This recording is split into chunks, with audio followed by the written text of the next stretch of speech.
నమస్తే. Welcome to our channel. Senior journalist Damu Balaji garu ఉన్నారు. వారితో మాట్లాడదాం.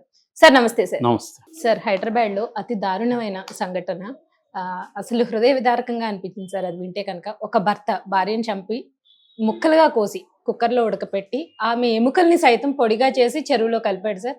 అసలు అంటే మనిషా మానవ మృగమా అనాలంటే మానవ మృగమనే అనిపిస్తుంది సార్. మనిషి ఎవడు ఇలా చేయడు.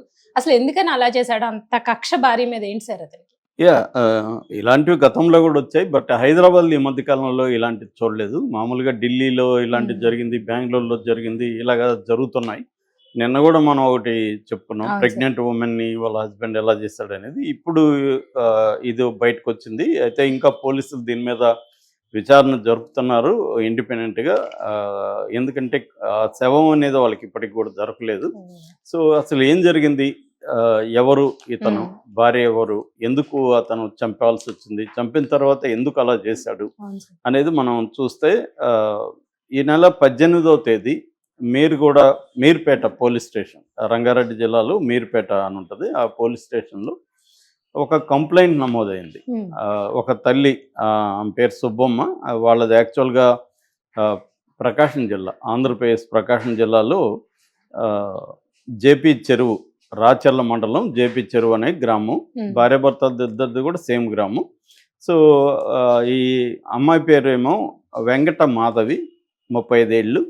ఇతని పేరేమో రాచర్ల పుట్ట గురుమూర్తి, 39 ఏళ్ళు. పుట్ట గురుమూర్తికి 39, వెంకట మాధవికి 35. వీళ్ళకి 13 ఏళ్లకు ముందు పెళ్ళయింది. ఒకే ఊరు సంబంధించిన వాళ్ళు. వీళ్ళకి ఒక బాబు పాప ఉన్నారు.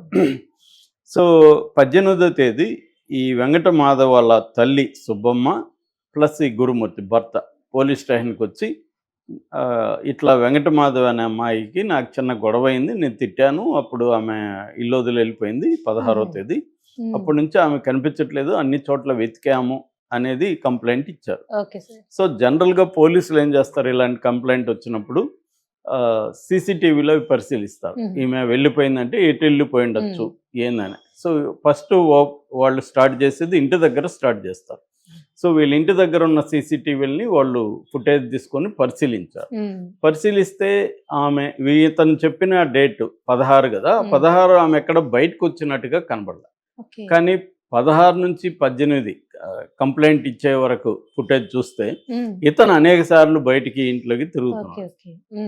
సో ఇతన్ని కొద్దిగా ఫాలో అయ్యారు ఫుటేజ్తో ఫాలో అయితే ఇతను ఎక్కడికి వెళ్తున్నాడు, షాపు లేదో కొన్నాడు, మళ్ళీ ఏదో వచ్చాడు, అలా తిరుగుతున్నాడు, మళ్ళీ ఒక బగ్గడి తీసుకెళ్ళాడు. ఇవన్నీ వాళ్ళకి కొంత డౌట్ కలిగింది పోలీసులకి. వాళ్ళకి ఇలాంటివి చాలా చూస్తారు కదా, అందువల్ల డౌట్ వచ్చింది. డౌట్ వచ్చి తల్లిని కూడా అడిగారు, ఏమమ్మా వీళ్ళిద్దరి మధ్య గొడవలు ఉన్నాయంటే, అప్పుడప్పుడు గొడవలు అయితే ఉన్నాయి, నా కూతురు కూడా చెప్పేది అని ఇతనికి అనుమానం భార్య మీద. మొన్న రీసెంట్గా కూడా గొడవ పడినట్టుగా కూడా చెప్పారు. ఎందుకంటే వీళ్ళ పిల్లల్ని సంక్రాంతికి ఊర్లో దించారనమాట, ఇంకా తీసుకురాలేదు, వీళ్ళిద్దరే ఉంటున్నారు. సో ఇవన్నీ పోలీసులకు చెప్పారు. దాంతో పోలీసులకి ఇతని మీద అనుమానం వచ్చి ఇతన్ని రకరకాలుగా ప్రశ్నించడం మొదలుపెట్టారు. ఇతను ఫస్ట్ పొంతలేని సమాధానం చెప్పారు. దాని తర్వాత పోలీసులు మనకు తెలిసిందే కదా, కొడతారు, అలాగా ఇతన్ని కొట్టినట్టుగా ఉన్నారు. దాంతో ఇతను నేనే చంపేశాను అని ఒక స్టోరీ చెప్పాడు. ఆ స్టోరీ ఏం చెప్పాడంటే, ఇతను యాక్చువల్గా ఎక్స్ మిలిటరీ అనమాట, మిలిటరీలో గతంలో పనిచేశాడు. దాని తర్వాత ఇప్పుడు డిఆర్డిఓలో, కంచన్బాగ్లో డిఆర్డిఓ ఆఫీస్లో కాంట్రాక్ట్ సెక్యూరిటీ గార్డ్గా పనిచేస్తూ ఉన్నాడు. సో కాబట్టి ఇతనికి కొద్దిగా వైలెన్స్తో అలవాటు ఉందని మనం అనుకోవాలి, మిలిటరీలో అక్కడ పనిచేస్తాడు కాబట్టి. సో ఇతను ఏం చేశాడంటే, ఆ రోజు 16వ తేదీ వీళ్ళిద్దరి మధ్య, భార్యాభర్త మధ్య ఆర్గ్యుమెంట్ జరిగింది. ఎందుకంటే ఇతనికి ఆ అమ్మాయి మీద అనుమానం ఉంది, వేరే వాళ్ళతో అఫైర్లు ఉన్నాయని, ఫోన్లలో చాటింగ్లు అవి చేస్తుంది, ఇట్లాంటివేవో అనుమానాలు ఉన్నాయి. దాంతో మళ్ళీ గొడవైంది, అప్పుడప్పుడు గొడవ అవుతుంది, ఇది కూడా గొడవ అయింది. ఆ గొడవలో ఆమె కూడా గట్టిగా ఏదో ఆర్గ్యూ చేసినట్టుంది. ఆ కోపంలో ఇతను తల మీద దేంతో కొట్టాడు. కొట్టేసరికి 2 సార్లు గట్టిగా కొట్టేసరికి ఆమె పడిపోయింది, కింద పడిపోయి స్పృహ తప్పిపోయింది. స్పృహ తప్పిపోతే ఇతను ముక్కు దగ్గర అవన్నీ చూశాడు, చనిపోయిందని ఇతను నిర్ధారించుకున్నాడు. దాంతో ఇతనికి భయమైంది. సో భయమై ఇప్పుడు ఈ శవాన్ని ఏం చేయాలి అని ఆలోచించాడు. సో ఆలోచించినప్పుడు అతనికి ఐడియా ఏం తట్టిందంటే, మొక్కలు చేసి ఉడికిద్దామని ప్లాన్ చేశాడు. కాకపోతే ఏంటంటే ఇది ఈ వెర్షన్లో ఇంకొక ఇది ఉంది. ఇప్పుడు లేటెస్ట్గా ఇంకొక ఇది వచ్చింది. ఏంటి సార్? ఇది యాక్సిడెంట్లుగా జరగలేదని. ఇప్పుడు ఇతను చెప్పిందేమో అనుకోకుండా ఆ రోజు కొట్టాను అవును అనే సార్. కదా. కానీ ఇప్పుడు ఒక స్టోరీ బయటకు వచ్చింది ఇందాక. ఆ స్టోరీ ఏంటంటే ఆల్రెడీ ఒక కుక్కను చంపి ప్రాక్టీస్ కోసం కుక్కను చంపాడని. అంటే ముందుగానే భార్యను చంపాలని ప్లాన్ చేసుకున్నాడు. కానీ ఇతను అబద్ధం ఏం చెప్తున్నా అంటే అనుకోకుండా జరిగిపోయింది సార్ అని పోలీసులకి చెప్పడానికి ట్రై చేశాడు. కానీ పోలీసులు అతని మాట ఫస్ట్ నమ్మి ఆ వెర్షన్ బయటకు పెట్టారు. కానీ ఇప్పుడు కొత్త వెర్షన్ ఏంటంటే ఇందాక వచ్చిన వెర్షను ఇతను ముందుగానే భార్యను చంపాలని ఒక ప్లాన్ చేసుకుని ప్రాక్టీస్ కోసం కుక్కని చంపాడని. అంటే కుక్కని ఎలా కొడితే అది చనిపోతుంది అనేది ఒక ప్రాక్టీస్ చేసి అక్కడ కుక్కను పట్టుకొని చంపాడని ఊరు బయట. సో అది పోలీసుల దృష్టికి వచ్చింది. సో ఇది ఇంకా భయంకరంగా ఉంది. ఇది ఎప్పుడు నేను ఈ మధ్యకాలంలో ఇలాగ వినలేదు.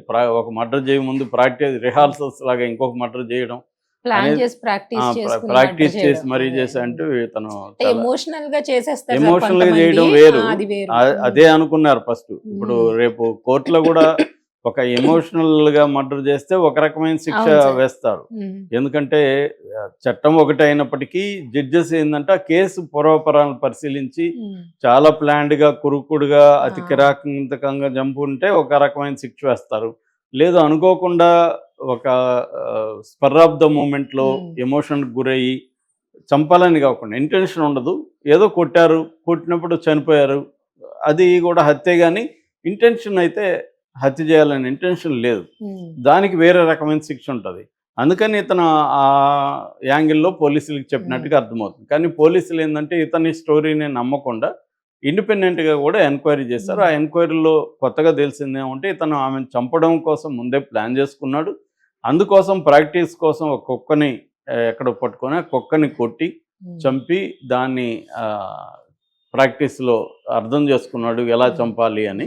అలాగా భార్యను కూడా ఇతను చంపాడని తెలుస్తుంది. చంపిన తర్వాత ఒక మటన్ కత్తి కొన్నాడు ఇతను. మటన్ కట్ చేసి కత్తి ఉంటుంది కదా, అది స్ట్రాంగ్గా ఉంటుంది, షార్ప్గా ఉంటుంది.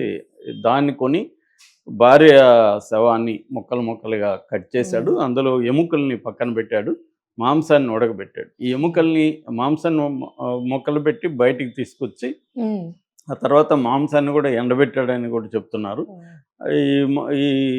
ఈ బోన్స్ని మాత్రం సపరేట్గా కాల్చి బోన్స్ని పొడిగొట్టి అంటే తన ఉద్దేశం ఏమంటే ఎటువంటి ఆనవాళ్ళు దొరకకూడదు. ఆనవాళ్ళు దొరకకపోతే శిక్ష పడడం కష్టం. ఇతను చంపాడు. చంపిన తర్వాత అంటే ఒక ఆర్గనైజ్డ్గా ప్లాన్డ్గా చేసినట్టుగా అర్థమవుతుంది.